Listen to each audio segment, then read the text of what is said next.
Note, when you hear Rafida, this means Iranian Shia. First off, let us define what Rafida Shia means. The famous Shia Sheikh al-Mufid said, there are two conditions to be called Shia Rafida. 1. To believe that Amir al-Mu'mineen, or Prince of the Believers is Ali ibn Abi Talib, without any separating time between the Prophet's death and Ali's leadership. This means that the true leader of the Islamic nation just after the Prophet's death is Ali. 2. Declaring that the imamah, or leadership of those who were before him, were illegal in God's view. Meaning, the caliphates of Abu Bakr, Omar, and Uthman. Important note, we don't see in this definition of Sheikh al-Mufid that Ali's imamah was either by wasiyah, or advice of the Prophet, nor by nas, or textually revealed in the Quran.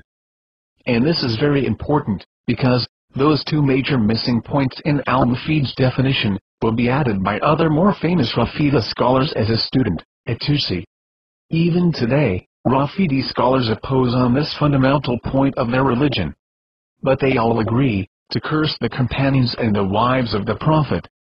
This is the description of Ali's imamah according to al-Mufid. He says, Ali's leadership started immediately after the Prophet's death, and lasted 30 years. Those 30 years are divided into two periods. First one lasted 24 years and 6 months. It is composed of the three caliphates of Abu Bakr, Umar, and Uthman. During that period, Ali was weak, powerless and afraid of the oppressors. He massively used taqiyya. He lied to survive. See how Ali is portrayed, a weak coward who massively lied to save his life. They say he was forced to obey, even to disobey God.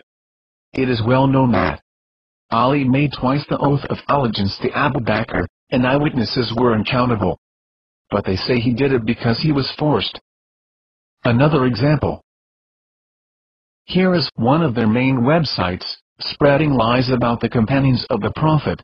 They say the companions destroyed and burned the house of Ali, and that Omar pressed Fatima between the door and the wall, which made her fetus fall on the ground.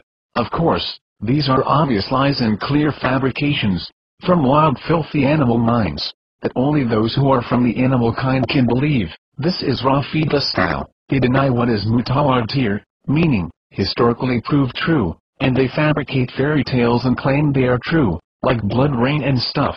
The more unbelievable thing is that they narrate that Ali knows the unknown, and he is super strong, so why did he do anything to defend the daughter of the Prophet? In fact, their lies turn against them. Since Ali couldn't defend himself, so how could he be Amir al-Mu'mineen? Again, only those who are from the beast kind could believe those atrocities. The second period is the last 5 years and 6 months when he was the caliph. Finally, without giving attention to quote-unquote small details, like infidelity of imams, their number and their names, what we can say is that the leadership of Ali and his kinship is a fundamental pillar of the Rafida religion. Note, Imam infallibility and papal infallibility. This sounds similar, isn't it? Let's now go to the main issue. In the 6th year of Hijrah in 628 AD, the Prophet led a peaceful assault on Mecca. This assault was for making the Umrah, or small pilgrimage. The Prophet had 1,400 men with him. They were unarmed. This event is more known by the assault of Hudaybiyah. By the way, it is in Hudaybiyah, under the tree, that the 1,400 companions made the famous oath of allegiance to the Prophet. And he, peace and blessings of God be upon him, announced them they will all enter paradise. And the Prophet does not speak by his own desire. وَالنَّجْمِ إِذَا هَوَى مَا ضَلَّ صَاحِبُكُمْ وَمَا غَوَى وَمَا يَنطِقُ عَنِ الْهَوَى إِنْ هُوَ إِلَّا وَحْيٌ يُوحَى. Just before this pilgrimage, the Prophet asked the Arab Bedouins to come with him and help him if Mecca attacks, but they refused, pretending being busy. So Allah punished them by not allowing them to go with the Prophet in war again. Then, when the Prophet was about to attack the rich Jewish town of Khaybar, the Bedouins wanted to take part to the assault, knowing the huge war booty to take over. Here is the response from God. Quran, chapter 48. سيقول المخلفون إذا انطلقتم إلى مغانم لتأخذوها ذرونا نتبعكم يريدون أن يبدلوا كلام الله قل لن تتبعونا كذلكم قال الله من قبل فسيقولون بل تحسدوننا بل كانوا لا يفقهون إلا قليلا.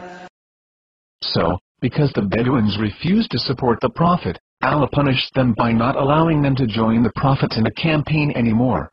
However, Allah most merciful, opened to them doors of forgiveness, but only after the death of the Prophet, saying,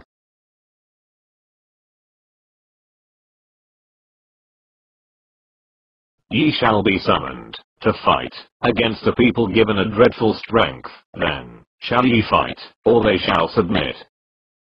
You can see here, the passive form. Ye shall be summoned.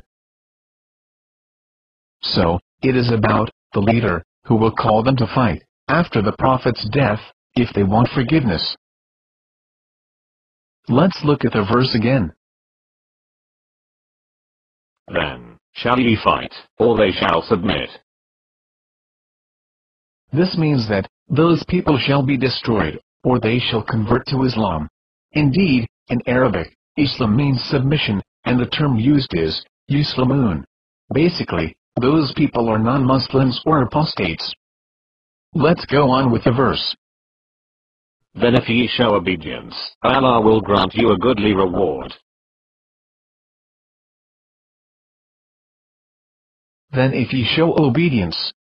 What does Allah say in the Quran about obedience? O ye who believe, obey Allah, and obey the Messenger, and those charged with authority among you. Allah uses the imperative verbal form, so it is an order. So, the person who will call the Bedouins is charged with authority, according to the Islamic law, since Allah uses the same word, obedience. But, who are the people with the dreadful strength?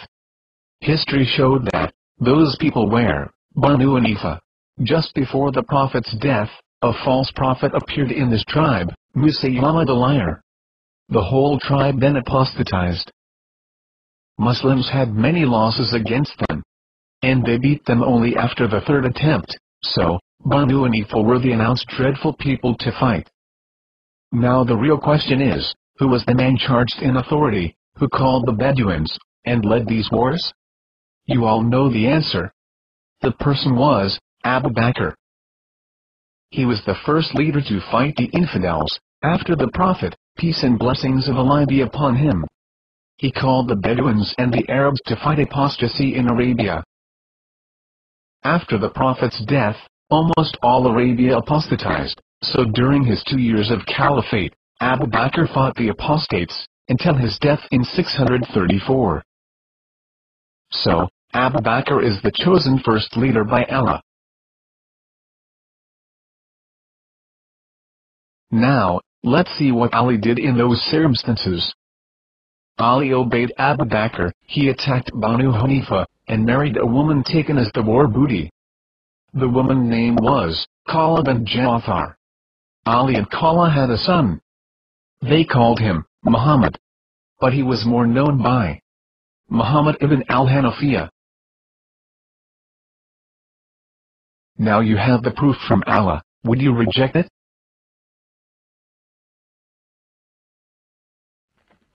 Ubaidah and I and Ali. We Sunnis are the true Shia, Ali, and all obey.